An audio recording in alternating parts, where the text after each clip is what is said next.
بسم اللہ الرحمن الرحیم۔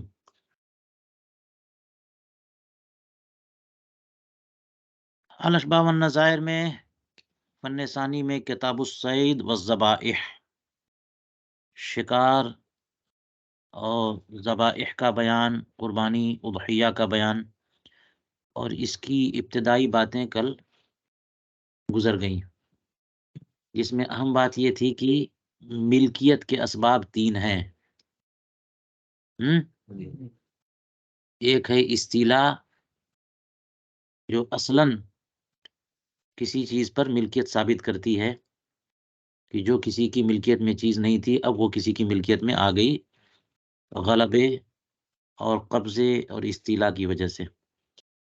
دوسری قسم ناقل ملک، کہ کسی کی ملکیت میں کوئی سامان ہو تو وہ مشروع طریقے سے اپنی ملکیت کو دوسرے میں تک منتقل کر دے۔ تیسری چیز نیابت ہے، کہ مالک کا نائب کوئی ہو تو مالک اول اب نہیں رہا تو نائب جو ہے وہ مالک ہو جائے گا۔ استیلا کی جب بات آئی تو آج کہہ رہے ہیں ول استیلاء قسمان، استیلا کی دو قسمیں، حقیقی و حکمی، ایک حقیقی ایک حکمی۔ حقیقی کا مطلب تو یہ ہے کہ آپ نے واقعتاً اپنا ہاتھ رکھ دیا، آپ کے کنٹرول میں وہ چیز آ گئی ہے، حصی اعتبار سے، حقیقی اعتبار سے وہ چیز آپ کے کنٹرول میں آ گئی، محسوس ہو رہی ہے، آپ جو چاہیں کریں۔ اور حکمی استیلا یہ ہے کہ آپ نے اپنا ظرف وہاں رکھ دیا تھا، اپنا سامان رکھ دیا تھا، اور وہ چیز، اور اسی لیے رکھا تھا کہ کوئی چیز مباح اس میں پڑے تو وہ میری ہو جائے۔ بارش کا پانی کے لیے بالٹی رکھ دیا آپ نے کہ پانی جمع ہو جائے، تو جتنا پانی بارش کا پانی بالٹی میں گرے گا وہ سب آپ کا۔ اسی طرح سے کسی نے کوئی چیز لٹانا شروع کیا، دینا شروع کیا، اس کے لیے آپ نے ضرب پھیلا دیا اور اسی مقصد کے لیے پھیلایا، دونوں باتیں۔ تو یہ استیلا حقیقی تو نہیں ہے، لیکن کیونکہ بندہ وہاں پہ موجود نہیں ہے، کہیں اور رکھا ہوا ہے دور، جیسے جال پھیلا دیا تاکہ جو ہے نا شکار اس میں آ جائے، تو یہ استیلا ہو گیا۔ واقعتاً اس کے ہاتھ میں تو نہیں آیا، لیکن ایک ایسے جگہ پہ آ گیا ہے شکار کہ اسی کے لیے، شکار ہی کے لیے اس نے وہ ظرف رکھا تھا، تو یہ استیلاء حکمی ہے۔ فَالْأَوَّلُ بِوَضْعِ الْيَدِ وَالثَّانِي بِالتَّهْيِئَةِ،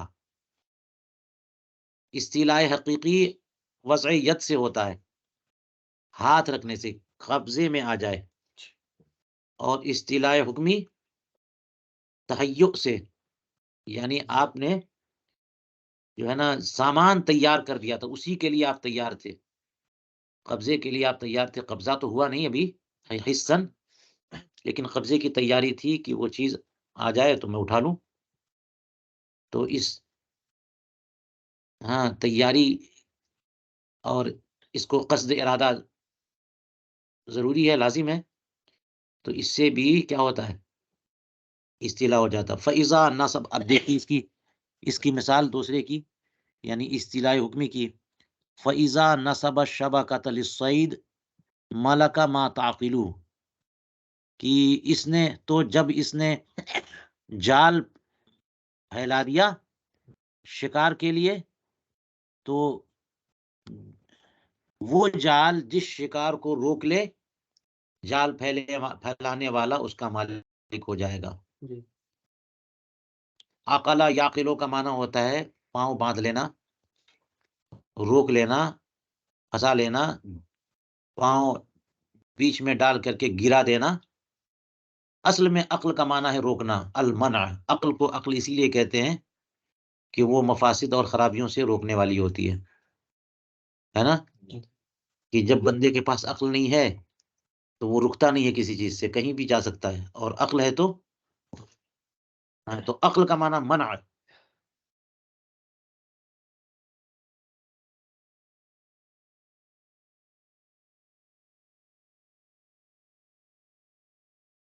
جال اس لیے پھیلایا کہ شکار اس میں پھنسے، تو جال جس کو روک لے گا تو اس کی ملکیت سب اس کی ملکیت. بخلاف ما اذا نصبها للجفاف، خلاف اس کے کہ جب جال پھیلایا کس لیے؟ کھانے کے لیے. سکھانے کے لیے. تو مقصد جال تو ہے روکنے والی چیز، لیکن مقصد ہی آپ کا نہیں ہے. تو وہ چیز بھی روکنے والی ہو اور آپ کا قصد و ارادہ بھی ہو تو جا کے تہیو ہے. جی. ٹھیک ہے. برخلاف اس کے کہ جب آپ نے سکھانے کے لیے پھیلایا، اب کوئی جانور کوئی شکار اس میں پھنس گیا تو اب جو پکڑ لے گا اس کو اس کا. سکھا جائے گا. وَإِذَا نَصَبَ الْفُسْطَاطُ فَتَعْقِلُ الصَّيِّدُ بِهِ مَلَكَهُ. تو جب یہ تو جال کی بات تھی، جب اس نے خیمہ لگایا اور خیمے نے شکار کو روک لیا ہیں، تو مالکہ اس میں بھی وہی معاملہ ہے کہ وہ مالک. جال اور خیمہ، یہ فسطاط تو خیمے کو کہتے ہیں، لکڑی گھاس پھوس کے جو چیز بنا لیتے ہیں کہ آدمی چھانی لگا کر کے وہاں رہ سکے، تو یہ بھی طریقہ ہوتا ہے. یعنی جال وغیرہ تو چڑیا کو پھنسانے کے لیے یا عموماً مچھلیاں پھنسانے کے لیے جال کا استعمال کرتے ہیں، لیکن فسطاط استعمال کریں گے ہرن وغیرہ کو روکنے کے لیے کہ وہ خواہی نہ خواہی اس میں ہرن جائے، گھر جیسا بنا ہو خیمہ جیسا، اس میں کھانے کی چیز ہو اس کے لیے، وہ جائے اور پھر باہر سے دروازہ بند کر دے. تو یہ طریقہ ہو.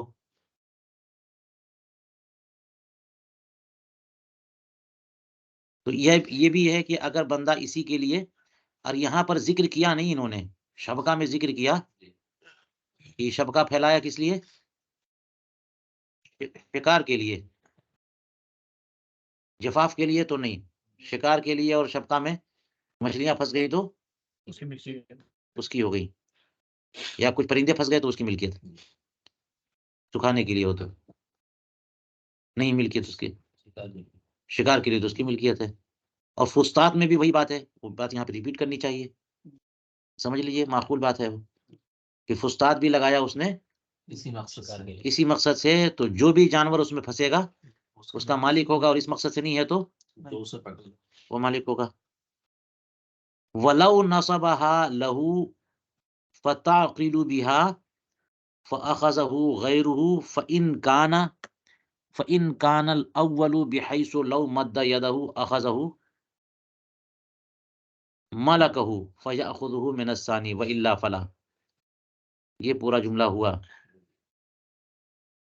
اور اگر اسے شکار کے لیے ہی پھیلایا، اور نصبہا میں ہا ضمیر کا مرجع شبکہ ہے نہ کہ فسطاط. شبکہ اور فسطاط دو باتیں، دو چیز مسئلے بتائے یہاں پہ، لیکن پھر شبکہ کی طرف گئے. حالانکہ شبکہ کی تفصیل کر دی تھی کہ اگر شکار کے لیے پھیلایا تو مالک ہوگا، نہیں تو نہیں ہوگا، جو لے لے گا وہ ہوگا. یہاں پہ کہہ رہے ہیں کہ اگر شکار کے لیے ہی، لہو للصید، شکار کے لیے جال پھیلایا اور شکار نے نہیں، جال نے جو ہے وہ شکار کو روک لیا. اب فَأَخَذَهُ غَيْرُهُ، کسی اور نے آ کر کے پکڑ لیا. جال پھیلایا تھا اس نے شکار کے لیے، اور شکار آ کے اس میں پھنس گیا اور کسی اور نے آ کے پکڑ لیا. تو یہ تو بات اوپر والی بات سے سمجھ میں آ گئی کہ چونکہ اس نے شکار کے لیے پھیلایا تھا تو یہی مالک ہے، کوئی اور آ کے پکڑ لے گا تو وہ مالک نہیں ہوگا. لیکن اس کی تھوڑی سی اور تفصیل یہاں پہ فرمایا فَإِنْ كَانَ الْأَوَّلُ، اگر پہلا بندہ یعنی جس نے جال پھیلایا وہ اس طور پر ہو کہ اگر اسے وہ اپنا ہاتھ پھیلائے تو پکڑ لیتا تو مالک ہو جائے گا، وہی مالک ہوگا. اتنا قریب ہے کہ ہاتھ پھیلائے تو پکڑ لے، اور اس کے باوجود اس نے آگے پکڑ لیا کسی اور بندے نے، تو وہی اول بندہ مالک ہوگا. اور یہ دوسرے بندے نے جو آ کے لے لیا ہے یہ مالک نہیں ہوگا، بلکہ وہی پہلا والا بندہ اس سے لے لے گا. فَيَأْخُذُهُ مِنَ الثَّانِي، یہ دوسرے والے سے لے لیں لے لے گا. وَإِلَّا فَلَا، ورنہ اگر اتنا قریب نہیں ہے کہ ہاتھ پھیلائے تو پکڑ لے، تو اس نے پکڑ لیا ہے تو اسی کا ہو جائے گا، وہ نہیں لے سکتا.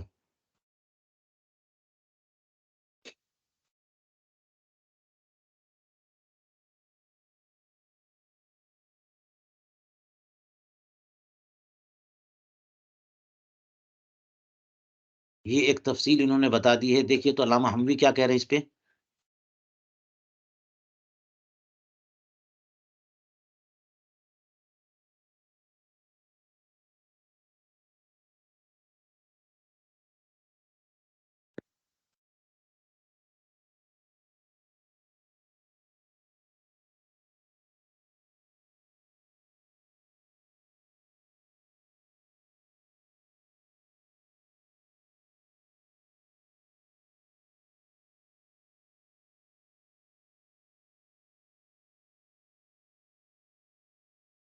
اب یہاں پہ دیکھ لیجئے، انہوں نے بڑی تفصیلات کی ہیں.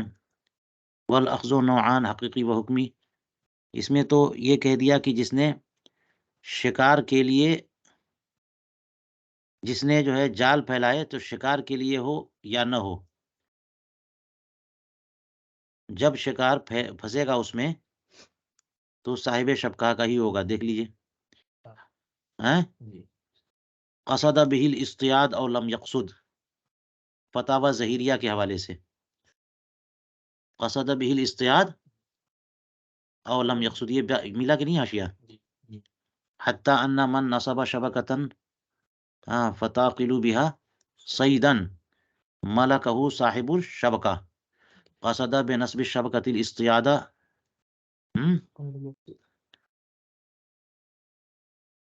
او لم یقصد. یہ اخذ زائد لگتا ہے. او لم یقصد لأن الشبکۃ انما تنصب لاجل الصید. اس کی وضع ہی خاص مقصد کے لیے ہے، تو نیت ہو چاہے نہ ہو اسی مقصد کے لیے مانیں گے. لیکن دیکھیے آگے تفصیل کرتی ہے. حتی لو نصبها للجفاف فتاقل بها صیدا لا یملکه لانه لا يصير آخذا له بالشبکہ. والاخذ الحکمی ايضا يكون باستعمال ما ليس موضوعا للاصطياد اذا قصد به الاصطياد.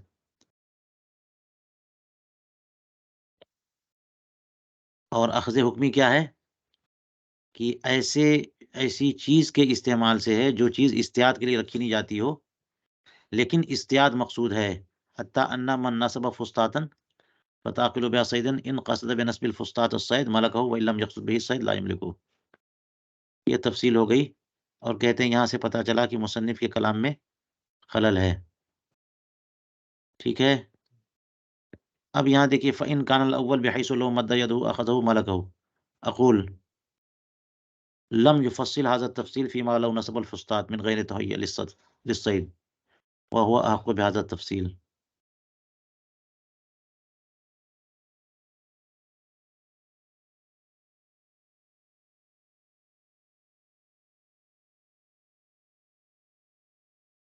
کچھ کہا نہیں انہوں نے اس مسئلے پہ، بس یہ کہہ دیا کہ یہ جو تفصیل کی ہے اس تفصیل کو تو فسطاط کے مسئلے میں ذکر کرنا بہتر تھا، اور کوئی بات نہیں کہی. تو چلیے ہم بھی آگے بڑھتے ہیں. ہاں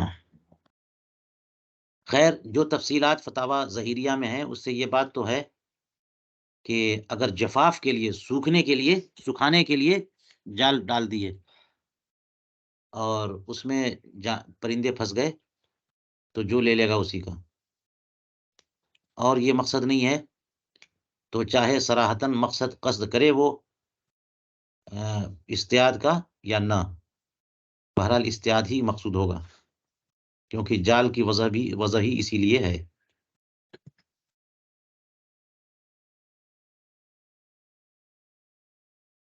اور یہ جو تفصیل کی ہے یہاں پہ کہ اتنا قریب ہو کہ اگر ہاتھ بڑھا کے پکڑنا چاہے تو پکڑ سکے تو مالک ہے، یہ جو ہے نا تیاری اور تہیع کے لیے کی تفصیل ہے.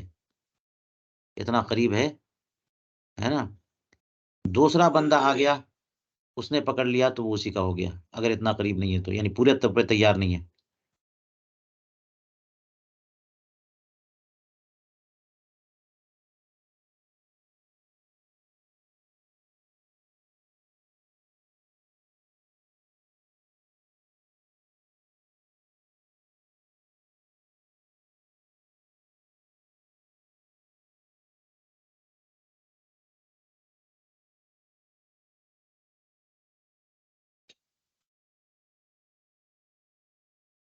بہرحال اس سے تشفی نہیں ہو رہی ہے۔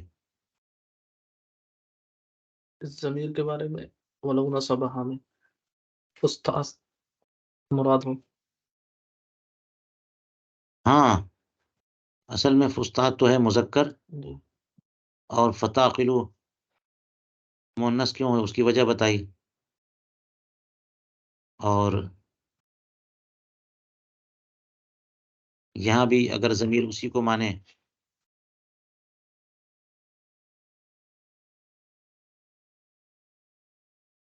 تو بات ہو جائے گی، مگر وہی بات ہے ابھی بھی۔ تنوین میں تھوڑا دیا نا کہ ہوں بمعنی خیمہ، کون وہ چیز؟ اس میں تنوین میں وهو مذکر ذهابا الى ان الفسطاط بمعنی خیمہ۔ ہاں بات ٹھیک ہے، کس چیز کی شرح پہ کیا ہے؟ یہ وہ مصنف کے کلام میں خلل ہے۔ وانث ضمیر الفسطاط وهو مذکر، اس طریقے کی بات ہے اسی میں۔ وہ فتاقلو کے بارے میں کہا،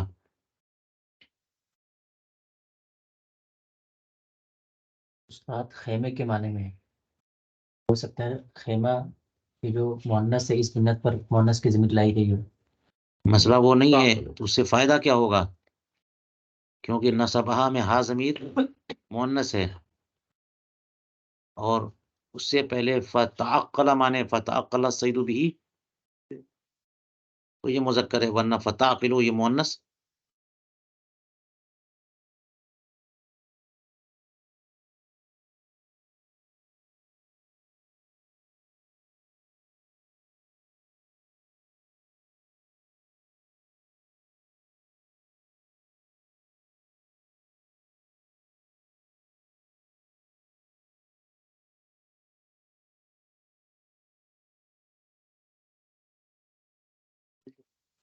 اور آگے کی پوری تفصیل پھر ادھر ادھر ہو جائے گی، جو انہوں نے کہا کہ یہ مسئلہ انہوں نے شبکہ کے لیے بیان کیا، حالانکہ فستاد کے لیے بیان کرتے تو زیادہ مناسب تھا۔ یہ کہا نا کہ نہیں کہا؟ جی تو یہاں ذرا انتشار ہے، یہ کہا انہوں نے کہ اتنا قریب ہو کہ وہ ہاتھ بڑھائے تو لے سکتا ہو تو اس کا مالک ہے، ورنہ نہیں ہے۔ یہ تفصیل انہوں نے شبکہ کے لیے بیان کی، کہا نہیں وہاں پہ؟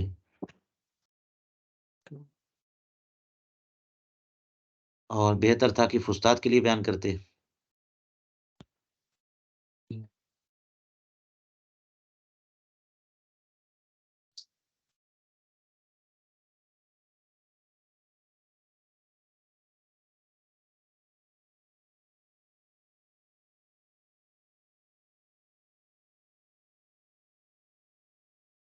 ٹھیک ہے، ولو نصبہا میں ہا ضمیر کا مرجع فستاد کو قرار دیا یہاں سے، پہلے والے اس لیے کہا اقول وانث ضمیر الفستاد بمعنی الخیمہ۔ اس سے پہلے جو بھی ہے اس میں بھی فستاد کی طرف ضمیر لوٹے گی، وہ مذکر کی ضمیر ہے۔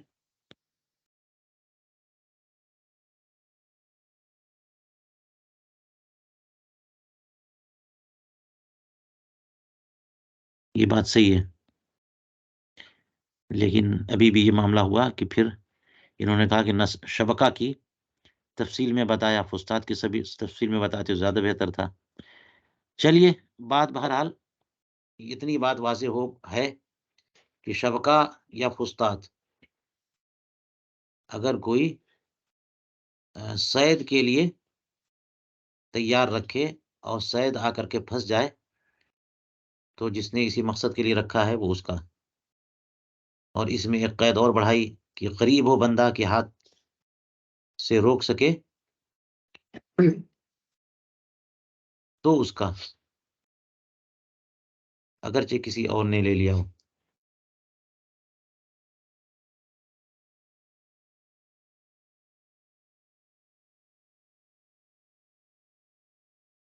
چلیے آگے، وَلَوْ حَفَرَ بِئْرًا لِصَيْدِ الذِّئَابِ وَغَابَ فَقَدَّمَ آخَرُ مَيْتَةً لِصَيْدِهَا فَوَقَعَ الذِّئْبُ فِي الْبِئْرِ فَهُوَ لِحَافِرِهِ۔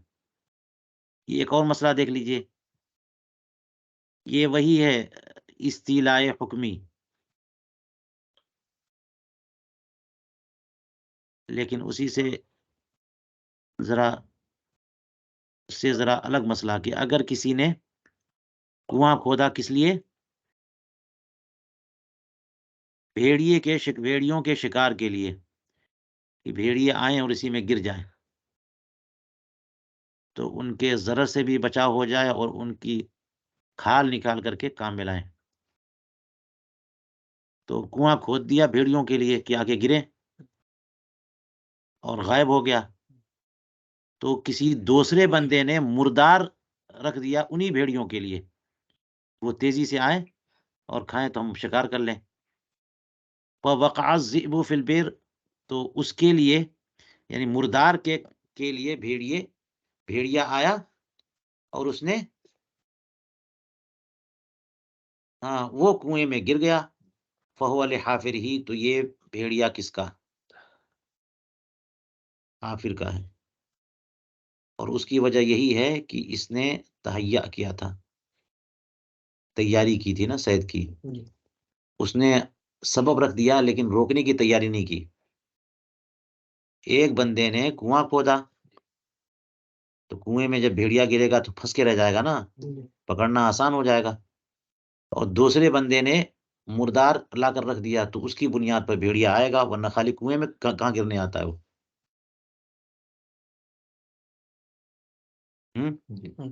تو بھیڑیا آیا کس لیے؟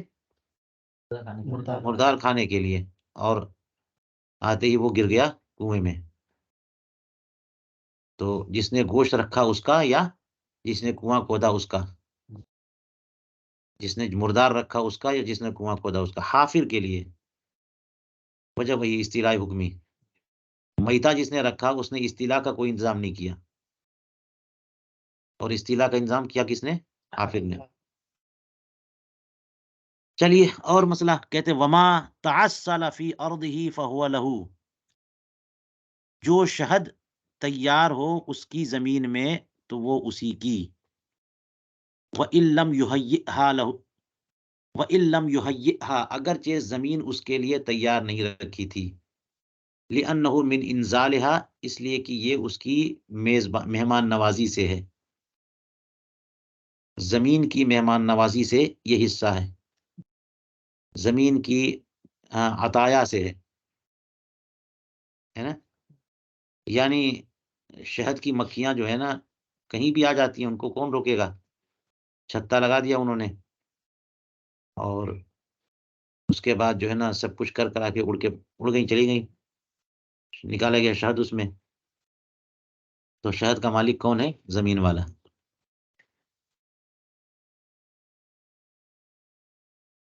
یہاں پر کہاں تہیہ ہے، کہاں استیلاء ہے؟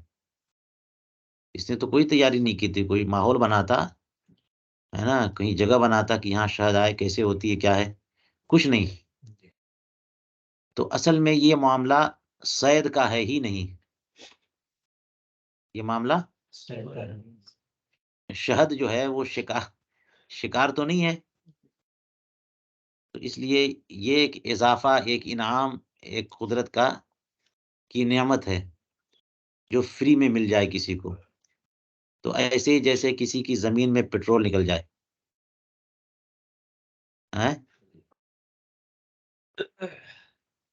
کسی کی زمین میں درخت خود رو پودا درخت نکل جائے، اس میں پھل آ جائیں، تو یہ انعام سے ہے، یہ نعمت ہے۔ تو وہی کہتے ہیں لِأَنَّهُ مِنْ إِنزَالِهَا، کہنے کا مطلب یہ ہے کہ اس نے گویا کی مہمان نوازی کر دی، آپ کی زمین نے آپ کا خیر مقدم کیا، اپنی طرف سے کچھ آپ کو تحفے میں دے دیا۔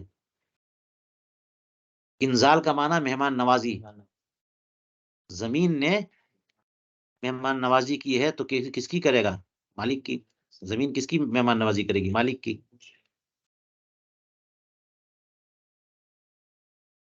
برخلاف کہتے ہیں بخلاف نحلی، برخلاف نحل کے. نحل اس کے شہد کی مکھیاں اس کی نہیں ہوں گی، شہد کی مکھیوں کا مالک نہیں ہوگا، کیونکہ وہ تو شکار ہے نا، وہ تو کنٹرول میں آنے والی چیز نہیں ہے، اور آپ نے اس کے لیے تیاری کی نہیں تھی. یہ وجہ سمجھ میں آتی ہے. شہد آپ کا، لیکن شہد کی مکھیاں آپ کی نہیں. شہد جو ہے نا مالک زمین کا، لیکن شہد کی مکھیاں مالک زمین کی نہیں، کیونکہ اس کے لیے آپ نے تیاری نہیں کی. کسی اور نے پکڑ لیا تو اس کی ہو گئی مکھیاں، لیکن شہد جو ہے وہ کس کی؟ شہد آپ کا ہو گیا. چلیے. والظبی اذا تکنس او بعض الصید فانه لا يكون لصاحبها الا بالتهيؤ. کہتے ہیں کہ اور ہرن جو ہے جب گھر بنا لے یا شکار انڈا دے دے، تکنس کا مطلب وہی کہیں جھوپڑی یا رہنے کی، اور یہاں لگتا ہے کہ تکنس سے مراد یہ ہے کہ گھر بنا کر کے وہاں پر جو ہے وہ افزائش نسل کا سامان کرے، بچہ دے.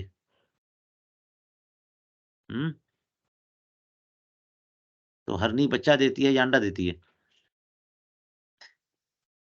تو یہی ہے تکنسا کا معنی. تو وہاں پر جگہ بنا لیا اس نے، لیکن اس کا مقصود لگتا ہے کیا ہے؟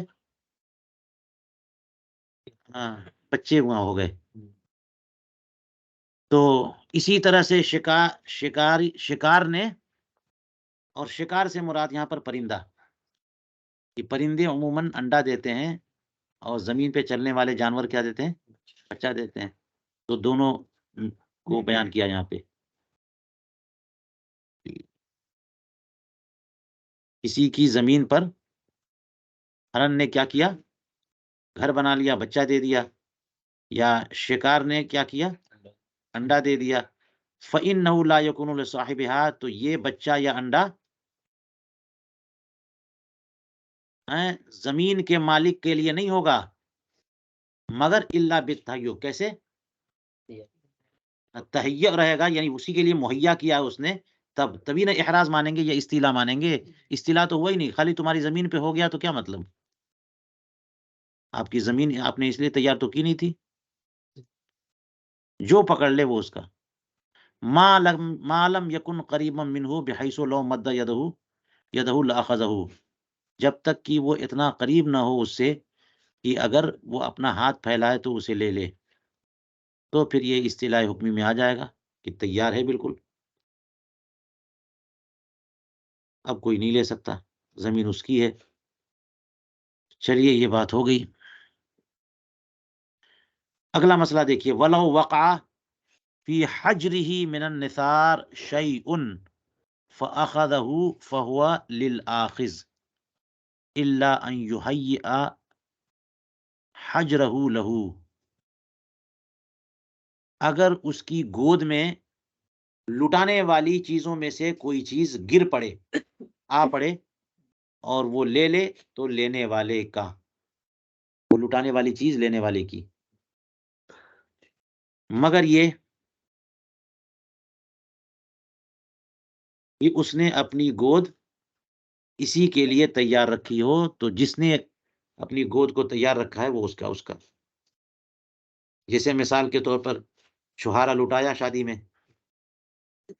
نکاح کے بعد، تو اگر کسی نے دامن پھیلا دیا اس کے لیے کہ جو گرے اسے، دامن اسی لیے پھیلا دیا جو جتنا چھوارے میرے اس میں گرے وہ اسی کا ہے، اور دامن نہیں پھیلا، اسی شرافت سے بیٹھا ہے، پکڑ رہا ہے نا ہاتھ سے، اور دامن میں گرا تو اس کا نہیں، بلکہ بغل والے نے اٹھا لیا دامن میں سے تو اس کا ہو گیا. اس کا ہاتھ تک پہنچ جائے گا، اتنا قریبی کا اس کو لے لے. ہاں یہ تو ہے. تب دوسرا لے گا لے سکتا نا. ہاں لیکن یہ چیز ہو گئی نا کہ یہ چیز لٹائی جا رہی ہے اور استیلا حکمی بھی نہیں ہے، کیونکہ اس نے اس کے لیے تیاری نہیں کی، نہ تو پکڑا نہ تیاری کی، اگرچہ قریب ہے وہ. اور یہ سب چیز اصل میں کسی کی ملک میں ہے، یہ معاملہ ہوتا ہے. ہے نا. استیلا کا معاملہ ہوتا ہے کب؟ جبکہ کسی کی وہ ملک میں ہے، اور وہ تو یہاں پر ہاتھ بڑھانے والا معاملہ نہیں ہوگا، وہ مباح میں ہے. جیسے جانور ہے، حشرات وہ ہیں، یا اور کوئی چیز، جیسے سید میں ہے معاملہ، وہ کسی کی ملک میں نہیں ہے، اور یہاں کوئی چیز لٹائی جا رہی ہے، پیسہ لٹا رہے ہیں، اور چاکلیٹ لٹا رہے ہیں، بسکٹ ہے، چھوارے ہیں، تو کسی کی ملک میں ہے، تو خالی جو ہے آپ کے دامن میں گر جانے سے آپ کا نہیں ہے. دامن اگر پھیلا رکھا ہے آپ نے تو پھر آپ کا. دامن پھیلا کے کوئی ڈھونڈتا ہی نہیں سب ہاتھی سے بہت. جو بھی کرتے ہوں، جو چالاک ہوگا وہ دامن پھیلا دے گا. سب کرتے ہیں. اب اس میں مسئلہ بتاؤ کہ دامن پھیلا دیا اور اس کے دامن سے نکالا، چلو واپس کرو. عادت یہی ہے ہاتھی سے پکڑتے ہیں. ہوں. صحیح. تو یہ تو ہے. کہتے ہیں ولو وقع فی حجرہ، بات سمجھ میں آ گئی؟ من النثار، یعنی لٹانے والی کوئی چیز، بکھیرنے والی کوئی چیز جو ہے اگر پڑ جائے کسی کے گود میں یعنی دامن میں، فَأَخَذَهُ، تو جو لے لے وہ اسی کی، مگر یہ کہ اس نے اپنے دامن کو اسی کے لیے پھیلایا ہو. یہ سب تفصیلات جو ہیں وہ استیلا کی تھی. ملکیت کے 3 اسباب بتائے تھے نا شروع میں. پہلا سبب استیلا، اس کے لیے بتایا کہ استیلا کے لیے ضروری ہے کہ وہ کسی کی ملکیت میں نہ ہو، اور اسی کی تفصیلات آ رہی تھیں. استیلا کی 2 قسمیں ہیں، حقیقی حکمی. اب آ جائیے سبب ملک، دوسرا سبب ملک جو کہ ناقل ملک ہے. تو پہلے والے میں یہ بات تھی کہ اس شے کا کسی کی ملکیت سے خالی ہونا یعنی مباح ہونا ضروری ہے. اس میں یہ ہے کہ کسی کی ملک میں ہونا ضروری ہے. وَأَمَّا الثَّانِي فَشَرْطُهُ وُجُودُ الْمِلْكِ فِي الْمَحَلِّ، اس میں شرط کیا ہے کہ محل میں ملکیت کا وجود ہو، وہ شے مملوک ہونی چاہیے، تب جا کے نقل ملکیت ہوگی. فلا يجوز بيع ضربة القانص والغائص لعدم الملك، لہذا ضربۃ القانص کی بے اور ضربۃ الغائص کی بے درست نہیں ہے کیونکہ ملکیت ہی نہیں ہے. اور ضربۃ القانص کا مطلب یہ ہوتا ہے کہ جو ہے صیاد نے کہا، مچھلی مارنے والے نے کہا، یا پرندے پکڑنے والے نے کہا ایسا بھی کہ جو لو ابھی جال پھینکتا ہوں، ایک جال کے 1000، ایک بار جال پھینکیں گے 1000 روپیہ، بولو تیار ہو؟ تو ٹھیک ہے تیار ہے، 1000 روپیہ دیا، 1000 بے ہو گئی. جتنی مچھلی آ جائے وہ آپ کی. تو یہ بے درست نہیں ہے. ایسی چیز بیچنا ہے جو ملکیت میں نہیں ہے، جو قبضے میں نہیں ہے، وہ ملک ہی نہیں ہے. ضربۃ القانص سمجھ میں آئے؟ ضربہ مارنا، قانص وہی جال. تو جال ہم پھینکیں گے، جتنی مچھلیاں آ جائیں وہ سب آپ کو بیچا میں نے، 1000 میں، 10,000 میں، جو بھی طے ہو جائے. تو وجہ وہی ہے لعدم الملک، کیونکہ جن مچھلیوں کو دینے کی بات کر رہا ہے وہ ملکیت میں ہے نہیں، اور یہ پتہ بھی نہیں کہ کتنی آئے گی کتنی آئے گی. نقصان ہی نقصان، فائدہ ہی فائدہ، کچھ بھی ہو سکتا ہے. اور غائص قانص پر عطف ہے تو لفظ ضربہ وہاں بھی عود کرے گا، اور اس کا مطلب یہ ہوا کہ کسی نے یہ کہا کہ میں غوطہ لگاتا ہوں ایک بار، جتنی سیپیاں لاؤں گا، جتنی موتیاں لاؤں گا وہ سب آپ کی ایک بار، اور اتنا پیسہ لوں گا. غوطہ خور جو ہے ایک بار غوطہ لگائے اور کہے کہ ایک بار غوطے کا 1000. غواص جو ہے وہ لے کے آتا ہے نا جس مقصد کے لیے بھی، تو اس میں بھی پتہ نہیں، اور جو چیز لے کے آئے گا، سیپیاں موتیا جو بھی لے کے آئے گا، وہ ملکیت میں تو ہے نہیں. لہٰذا عدم ملک کی وجہ سے ضربۃ الغائص کی بے بھی جائز نہیں ہے، کیونکہ یہاں پر نقل کا معاملہ ہے، وہ ملکیت میں نہیں ہے. نقل میں سب سے اعلیٰ درجہ جو ہے وہ کیا ہے؟ بے. تو بے کے لیے ضروری ہے نا کہ جو بیچے اس کی ملکیت میں ہو، اور یہ جو ضارب القانص ہے یا ضارب الغائص ہے یہ اس کا مالک ہے نہیں، تو کیسے نقل کرے گا؟ یہ کر سکتا ہے کہ وہ مچھلیاں جو ہے پکڑنے کے لیے جال پھینکے اور مالک ہو گیا، اب مالک ہونے کے بعد اب بیچے. ملکیت سے پہلے ہی بیچ رہا تھا، وہ کیسے ہوگا؟ چلیے یہ بات ہو گئی. لا تحل ذبیحۃ الجبری ان کان ابوہ سنیا و ان کان جبریا حل.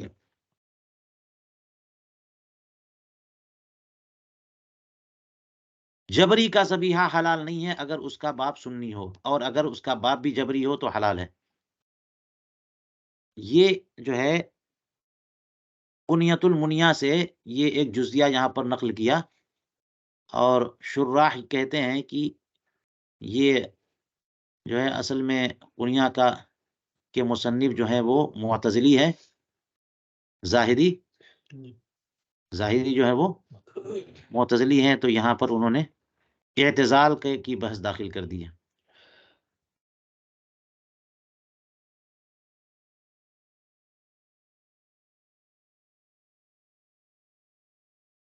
کیونکہ کہنا کیا چاہ رہے ہیں کہ ذبیحہ جبری کا حلال نہیں ہے اگر اس کا باپ سنی ہے تو.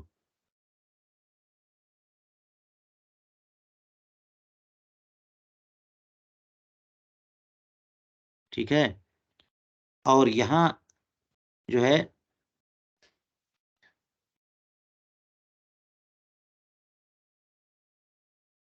جبریہ سے مراد اہل سنت والجماعت ہم لوگ جس، اور اس کی بنیاد پر یہ کہا کہ اگر اس کا باپ سنی ہے اور وہ بیٹا جو ہے نا جبریہ میں سے ہے تو یہ ارتداد ہو جائے گا، باپ کے مذہب سے پھر گیا وہ، اور مرتد کا ذبیحہ حلال نہیں ہوتا. اور اگر وہ ان کا نہ جبرین حلت، اور اس کا باپ اگر کیا ہو جبریہ ہو تب بھی کفر ہے، لیکن یہ مان لیا کہ یہ سلسلہ اوپر سے آ رہا ہے تو یہ ذمیوں کے درجے میں، اور اس کا ذبیحہ حلال. ذمی اہل ذمہ ہو تو لہو ما لنا وعلیہ ما علینا، بات سمجھ میں آئی. اور اگر سنی ہے تو یہ مرتد کے درجے میں، مرتد کا ذبیحہ حلال نہیں ہے. بہرحال یہ عبارت اور یہ مسئلہ معتبر نہیں ہے یہاں پہ. ٹھیک ہے، تمام شارحین نے کہا کہ یہ مناسب مسئلہ نہیں ہے، اس لیے کوئی اس سے فتویٰ نہ دے. آگے چلیے، سمکۃ فی سمکۃ فإن کانت صحیحۃ حلتا والا لا.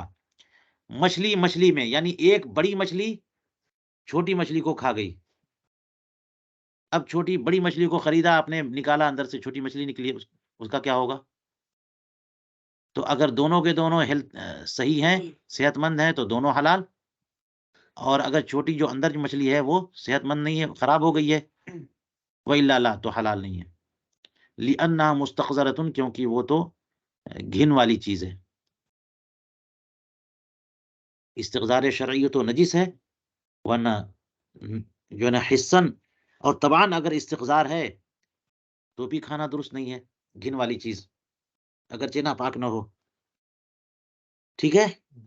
تو ایک مچھلی دوسری مچھلی کے اندر، اور یہ ہوتا کیسے ہے کہ بڑی مچھلیاں چھوٹی مچھلیوں کو کھا جاتی ہیں یا نگل گئیں، تو وہ نگل گئیں تو وہ ہضم کے درجے میں. تو اگر وہ صحیح سلامت نکلی، آپ نے بڑی مچھلی کو چیرا، صحیح سلامت نکلی تو مچھلی ہے، نگل گئی تھی وہ صحیح ہے تو وہی مچھلی ہے. اور اگر اس کی پوزیشن ٹھیک نہیں ہے تو اس کی آلائش کے درجے میں ہے. مچھلی کے پیٹ میں جو آتے ہیں اور بہت ساری خراب چیزیں ہیں، وہ آلائشیں تو حلال نہیں ہے جی. تو پھر وہ آلائش کے درجے میں ہے تو پھر حلال نہیں ہے، کیونکہ مستقذر ہے، وہ گھن والی چیز ہے وہ، یا پھر ناپاک ہے تو حلال نہیں ہے. اور صحیح ہے تو حلال. مچھلی ہے تو حلال ہے. وَإِنْ وَجَدَ فِيهَا دُرَّةً مَلَكَهَا حَلَالًا. یہی ہے نا؟ اللہ حلالا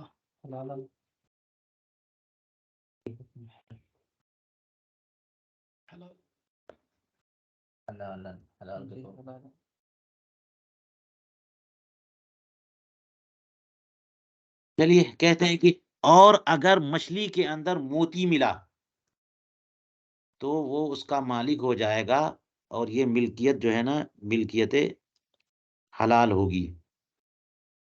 مَلَكَهَا حَلَالًا. وَإِنْ وَجَدَ خَاتِمًا، خاتم یا خاتم، وَإِنْ وَجَدَ خَاتَمًا أَوْ دِينَارًا مَضْرُوبًا لَا. اور اگر مچھلی کے پیٹ میں انگوٹھی ملی یا ڈھالا ہوا دینار، تو پھر وہ اس کا مالک نہیں ہوگا، وہ ہوا لقطہ، اور وہ لقطہ ہے۔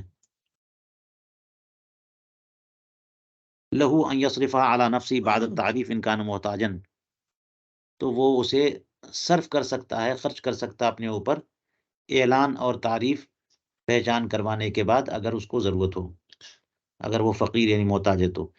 چلیے یہ کیا بات ہے؟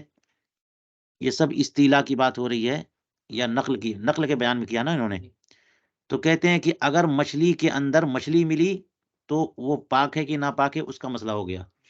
مچھلی کے پیٹ میں موتی ملا تو موتی جو ہے نا، مچھلی کا جو مالک ہے موتی کا بھی وہی مالک ہے، کیونکہ موتی کسی کے ملک میں نہیں تھا، مچھلی نے سمندر میں نگل لیا موتی، تو موتی جو سیپی سے نکلا یا اس میں پانی میں ہے وہ کسی کے ملک میں نہیں ہے، تو جس کا استیلا ہو جائے اسی کا نا موتی بنے گا۔ تو یہ مچھلی کا مالک جو ہے وہ جیسے مچھلی کا مالک ہے، تو اس کے شکم میں، اس کے پیٹ میں جو موتی ہے اس کا بھی مالک ہو گیا، کیونکہ وہ اس کا موتی ہونا یہ دلیل ہے کہ وہ کسی کی ملکیت میں نہیں تھا۔ لیکن اگر مچھلی کے پیٹ میں انگوٹھی ملی یا دینار ملا، تو انگوٹھی ہونا یا دینار ہونا کیا یہ مال مباح ہے؟ یہ تو لامحالہ کسی نہ کسی کی انگوٹھی گر گئی ہوگی نا پانی میں، یا وہ بھی، اور دینار مضروب ہے، باقاعدہ اس پہ نشان بنا ہوا۔ یہ بھی نہیں کہہ سکتے جناب کہ وہ سونا ہے جو وہیں پیدا ہوا سمندر کے نیچے، بلکہ وہ دینار ہے، تو لامحالہ وہ کسی کی ملک ہے، تو ایسی صورت میں یہ مالک نہیں ہوگا، مچھلی والا انگوٹھی کا یا دینار کا مالک نہیں ہوگا، بلکہ وہ لقطہ ہے۔ اب لقطے کا حکم جاری ہوگا۔ لقطے کا حکم کیا ہے؟ کہ جو اٹھائے وہ ذمہ دار ہو جاتا ہے نا، اور اس کا قبضہ امان ہوتا ہے، امانت۔ تو وہ پہچان کروائے، اعلان کرے، ایک حد تک رکھے اپنے پاس، اس کا مالک آ جائے تو اسے دے دے، ورنہ پھر تصدق کر دے، اور خود فقیر ہے تو اپنے ہی اوپر تصدق کر لے، خرچ کر لے، ٹھیک ہے۔ تو وہی کہا کہ لہو ان یصرف علی نفسی بعد التعریف ان کان محتاجا، اگر محتاج ہے تو، وقضا اذا کان غنیا عندنا، اور یہاں پر کہا کہ یہ خطا ہے ناقل سے، ورنہ وقضا کی جگہ لا اذا کان غنیا۔ بتائیے آپ لوگوں کی عبارت میں کیا ہے نقشے میں؟ ہاں، مگر محشی حضرات نے کہا کہ نہیں، یہاں پر قضا نہیں بلکہ ہاں لا اذا کان غنیا، اور یہی عندنا کہا نا، ہمارے یہاں یہی ہے فقہ حنفی میں، لقطے کا حکم یہی ہے کہ لقطے کا مالک نہیں ہوتا بندہ، اگر تعریف کی مدت مکمل ہو چکی، جس قدر تعریف کر سکتا تھا کر چکا، اور اب مایوسی ہو گئی کہ اس کا مالک آئے تو تصدق کرے۔ تو غنی اگر ہے تو اپنے اوپر خرچ نہیں کر سکتا، اور فقیر ہے تو اپنے اوپر خرچ کر سکتا ہے، ٹھیک ہے۔ اور آگے چلیے، کہتے ہیں ارسلت السمکۃ فی الماء النجس، مچھلی نجس پانی میں چلی گئی، یا ارسلت، مچھلی نجس پانی میں چھوڑ دی گئی۔ چھوٹی چھوٹی بچے مچھلیاں جو ہے نا چھوڑتے ہیں پانی میں، لے کر کے پالتے ہیں اس طرح سے، تو ناپاک پانی میں مچھلیاں چھوڑ دی گئیں، اور اسی میں فکبرت فی، اسی میں بڑی ہوئی، لا باس باکلھا للحال، ابھی اس کو کھانے میں کوئی حرج نہیں ہے۔ ناپاک پانی میں اس کی افزائش اور بڑھوتری ہوئی ہے تو اس کی وجہ سے وہ ناپاک نہیں ہے، کیونکہ وہ شے آخر ہے۔ گوشت جب تک گوشت ہے حلال ہے، مچھلی جب تک مچھلی ہے حلال ہے۔ کیسے آپ کہہ سکتے ہیں کہ ناپاک پانی سے ہی افزائش ہوئی؟ ناپاک پانی میں افزائش ہوئی، لیکن اس نے غذا تو کچھ اور کھائی ہوگی، بات سمجھ میں آ رہی ہے؟ اور اگر غذا بھی ہو تب بھی غذا میں تو انقلاب ماہیت ہوتا ہے نا،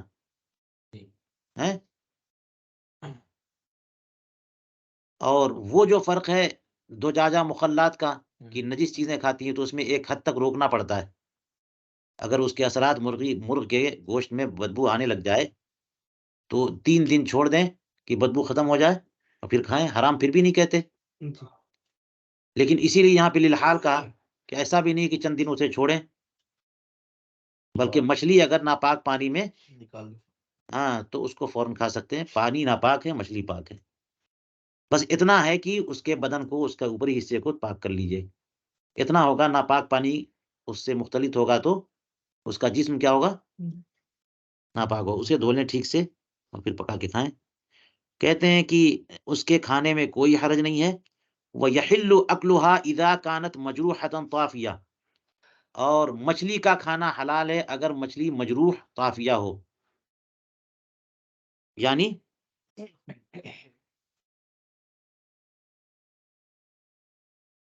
ہاں مچھلی کو زخم لگا اور اس سے وہ مچھلی مر گئی اور اوپر آ کے الٹ گئی. طافیہ اصل میں سمک طافی حرام ہے حنفیہ کے نزدیک. سمک طافی حرام. مچھلی وہ حلال ہے جو مرض کی وجہ سے نہ مرے، ہے نا، بلکہ پانی سے محروم ہونے کی وجہ سے مرے. جو طبعی موت نہ مرے، جو طبعی موت، جو مچھلی طبعی موت مرے گی وہ حرام ہے. اور طبعی موت سے مراد یعنی وہی بیماری سے. تو اسی لیے کہتے ہیں سمے کے طافی، جو مچھلی الٹ جائے اوپر وہ حرام ہے. آپ نکالو پانی سے محروم ہونے کی وجہ سے وہ مر گئی تو پھر حلال ہے، یا آپ نے مار دیا مر گئی، حلال ہے. لیکن یہ سمک طافی نہیں ہے، سمک مجروحہ طافی کہا انہوں نے نا. تو جب مچھلی مرے گی تو اوپر آ کے تو پلٹ جائے گی، لیکن آپ کو نظر آ رہا ہے کہ اس کا زخم ہے اس کے اوپر، تو کیا وہ زخم دلیل نہیں ہے کہ اس کی موت جو ہے زخم کی وجہ سے ہوئی ہے، کسی مرض کی وجہ سے نہیں ہے؟ تو پھر حلال ہے. کہتے ہیں وَيَحِلُّ أَكْلُهَا. آگے کہتے ہیں اشترا سمکتن مشدودتن بالشبکۃ فی الماء وقبضها كذلك فجاءت سمکۃ فابتلعتها فالمبتلعۃ للبائع والمشدودۃ للمشتری. ایک مچھلی جو جال میں بندھی ہوئی تھی پانی میں، اس مچھلی کو خریدا، وقبضها اور قبضہ بھی کر لیا. جال میں مچھلی پھنسی ہوئی تھی، پانی میں جال میں مچھلی پھنسی ہوئی ہے، اور اسی حالت میں کبھی مچھلی جو ہے نا وہ اسی میں پھنسی ہوئی ہے، اسی میں بے ہو گئی اور قبضہ بھی کر لیا. اور وہ بھی مچھلی پانی ہی میں ہے، جال میں ہے، قبضے میں ہے. اتنے میں ایک چھوٹی مچھلی آئی، فجاءت سمکۃ فابتلعتها، تو اس مچھلی نے اس مچھلی کو کھا لیا. کھا لیا کا مطلب نگل لیا. فالمبتلع للبائع والمشدودہ للمشتری.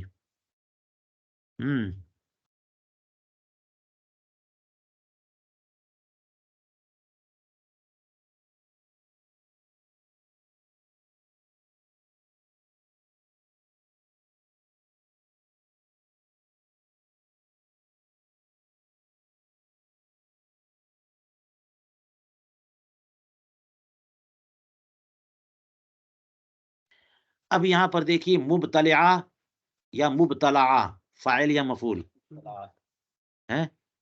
اس میں آگے دیکھیے کہتے ہیں والمشدودہ للمشتری، جو مچھلی بندھی ہوئی ہے جال سے وہ خریدار کی، کیونکہ بے اسی پر ہوئی ہے نا،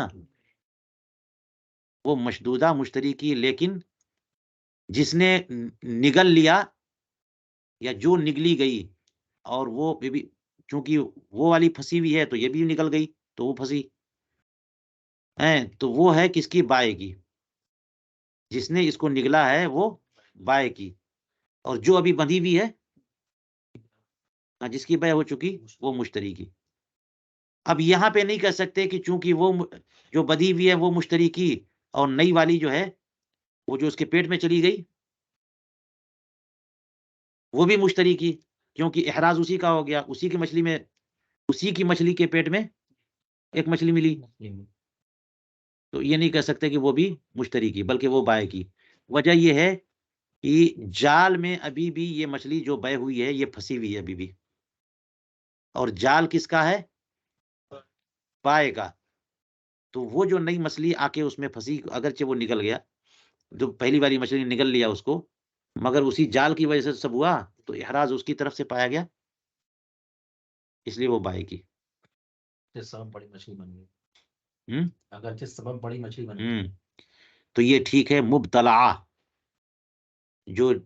جو نگلی گئی مچھلی ہے وہ کس کی ہے؟ بائے کی۔ بائے کی ہے، اور جو بدھی ہوئی ہے وہ مچھلی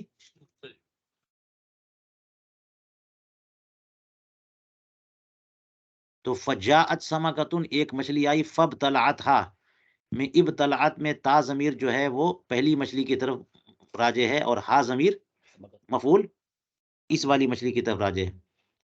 کہتے ہیں فَإِنْ كَانَتِ الْمُبْتَلِعَةُ هِيَ الْمَشْدُودَةُ، اور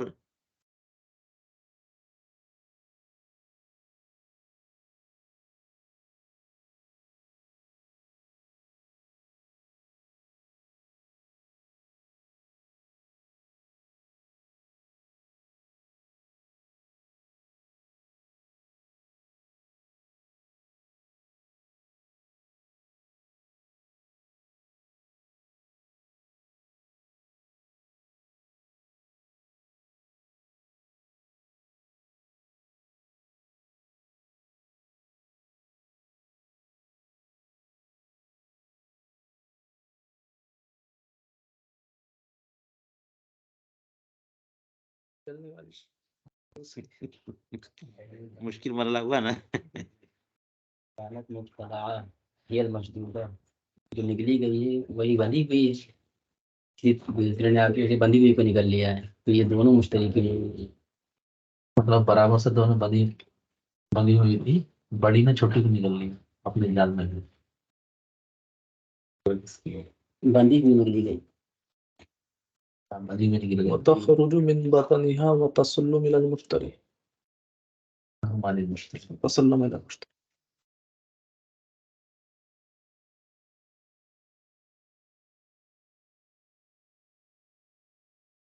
جال والے کو قبضہ کیا اور نہ کیا اور پھر بھی اسی کی ہے۔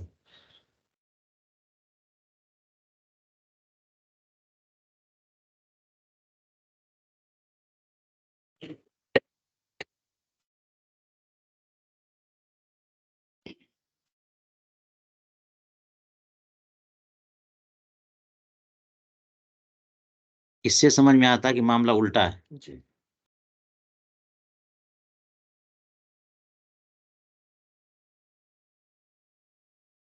اگر فَإِنْ كَانَتِ الْمُبْتَلِعَةُ هِيَ الْمَشْدُودَةُ،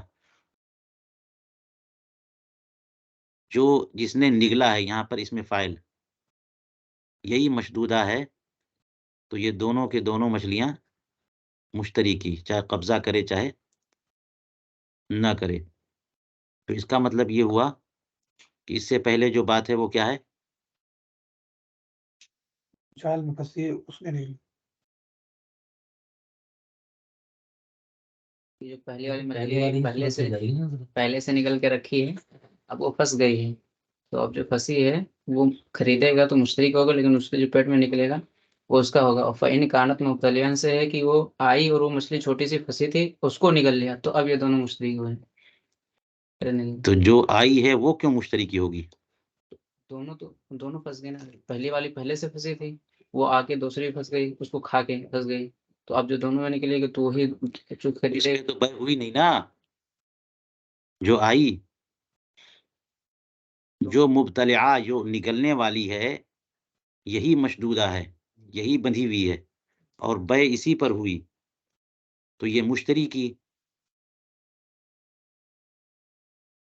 تو جو مبتلعہ ہے وہ بھی مشتری کی۔ یہ احراز جو ہے وہ کیونکہ وہ مال مباح تھا، مچھلی جو نئی والی تھی وہ مال مباح ہے، اور وہ اس کی ملک میں آ گئی، یہ بات سمجھ میں آتی ہے۔ تو پہلی صورت ہی ہے، ہم؟ پہلی صورت بیان پڑھنے کے لیے تو اسی سے تو متعین کرنا کہ پہلی صورت کیا ہے۔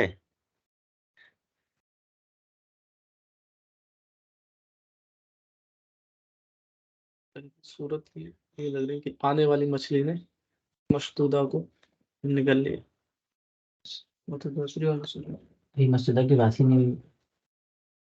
فَجَاءَ السَّمَكَةُ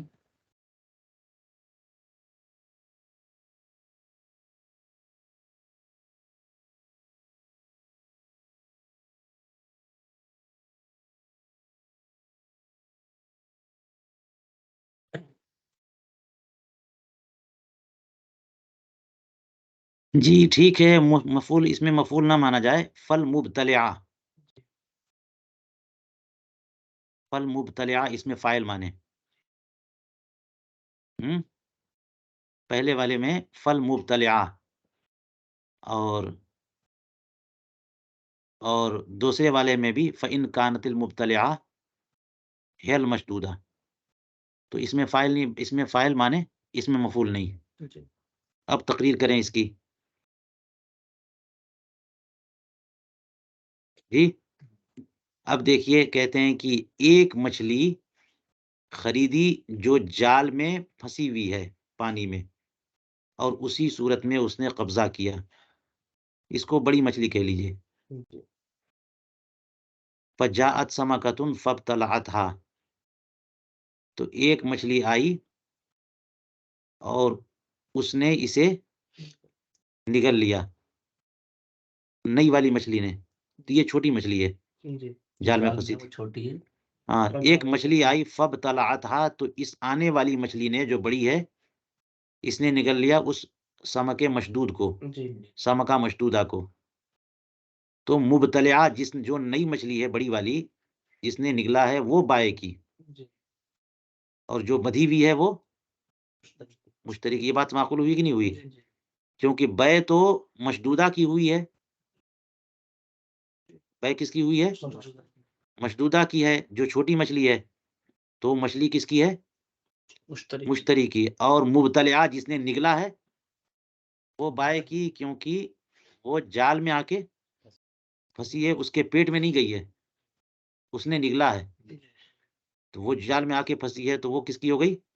بائی بائے کی۔ لیکن اگر مبتلعہ ہی مشدودہ ہو، یعنی جو جال میں پھنسی ہے اسی نے نگلا، وہ نگلی نہیں گئی بلکہ اس نے نگلا ہے، تو پھر دونوں کے دونوں مشتری کی۔ جی فقہائے کرام بھی کون کون سا مسئلہ نہیں میں کبھی سوچا بھی نہیں تھا کہ جال میں پھنسے گی تو اتنا بڑا مسئلہ ہوگا۔ یہ بات معقول سمجھ میں آ رہی ہے؟ اگر مبتلعہ یعنی نگلنے والی مچھلی وہ تھی جو کہ بندھی ہوئی تھی، جس پر بے ہو چکی ہے، تو دونوں کے دونوں مشتری کی، یعنی مبتلعہ مشدودہ وہ تو مشتری کی ہے کیونکہ اسی پر بے ہوئی، اور جو مبتلعہ ہے چھوٹی والی مچھلی جو نگلی گئی وہ بھی مشتری کی، کیونکہ ملکیت ثابت ہو گئی محض عقد سے، اسی لیے آگے کہا قبضھا او لا، ملکیت ثابت ہو جاتی ہے محض عقد سے۔ تو وہ جو نئی والی مچھلی آئی ہے وہ جال میں آئی ہے یا مال مبی میں آئی ہے؟ مبی میں آئی ہے، جال میں تو نہیں آئی ہے، تو قبضہ ہو چاہے نہ ہو، ملکیت کس کی؟ مشتری کی۔ بات سمجھ آ رہی ہے؟ اور پہلی والی صورت میں یہ کہ وہ تو جو باندھی ہوئی تھی وہ چلی گئی پیٹ میں بڑی والی مچھلی کے، اور وہ بڑی والی مچھلی آ کے نیٹ میں پھنس گئی، تو مشتری کا مال جو ہے حاوی نہیں ہے بلکہ محوی ہے نا، اس لیے اس کا حکم الگ اور اس کا حکم الگ ہوگا۔ اور ایک بات یہاں پر یہ لگ رہی ہے کہ یہاں پر قبضھا کی قید لگائی اور یہاں پر قبضھا ہا اور لم یقبض کیوں کہا انہوں نے؟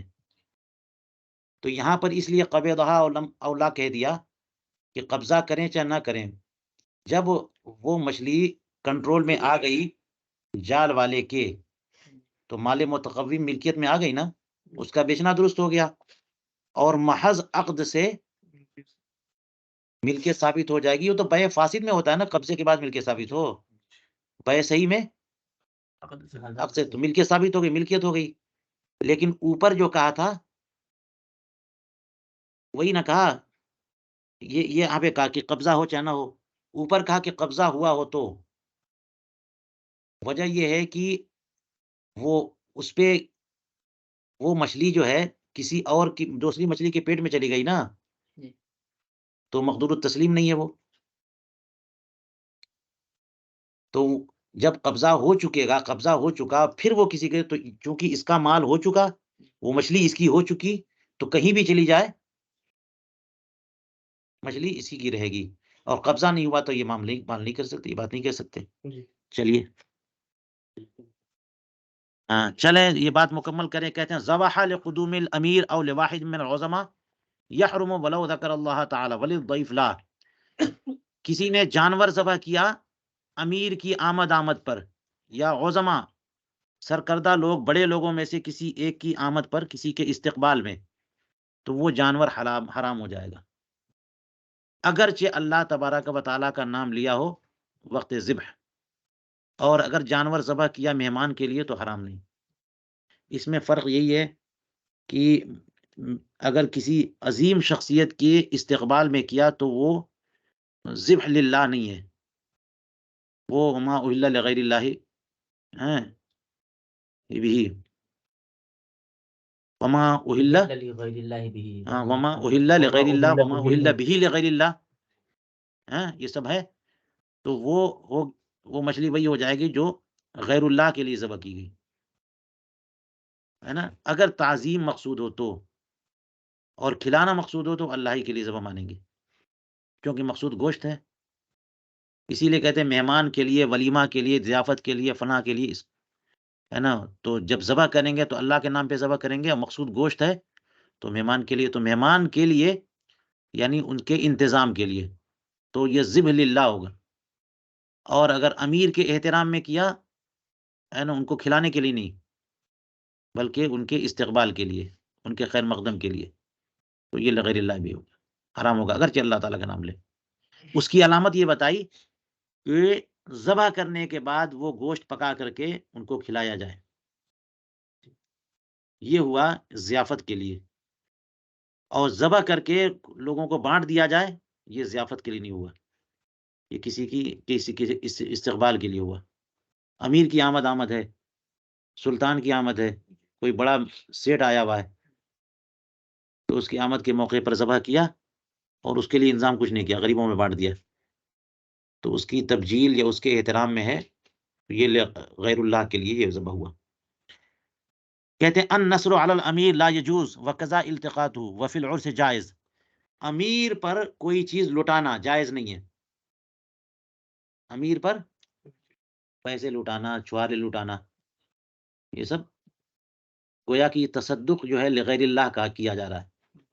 امیر کے استقبال میں یا احترام میں کیا جا رہا ہے نا، تو کسی غیر کے احترام میں کرنا اس کی رضا کے لیے تو یہ غیر اللہ کے لیے ہوا، اس لیے جائز نہیں ہے. تو جب لٹانا جائز نہیں ہے تو التقاط بھی، لوٹنا بھی جائز نہیں ہوگا. اور عرس میں جائز ہے، اور عرس سے مراد یہاں دلہا یا دلہن، اور فی کا معنی بتایا علا، یعنی دلہے یا دلہن کے اوپر لٹانا یہ جائز ہے، کیونکہ یہ جو ہے نا احترام کی بات نہیں ہے، یہ خوشی کی بات ہے. یہ اس کا جو ہے نا موقع ایسا ہے کوئی لٹائے گا نہیں، بس آج کی بات ہے، خوشی میں اس کے اوپر لٹایا جائے گا، یہ جائز ہے.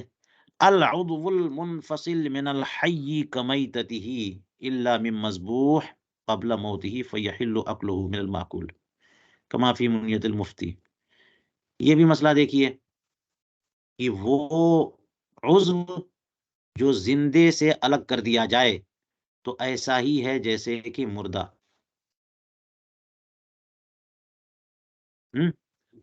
اب استثناء سے پہلے اس مسئلے کو سمجھیے.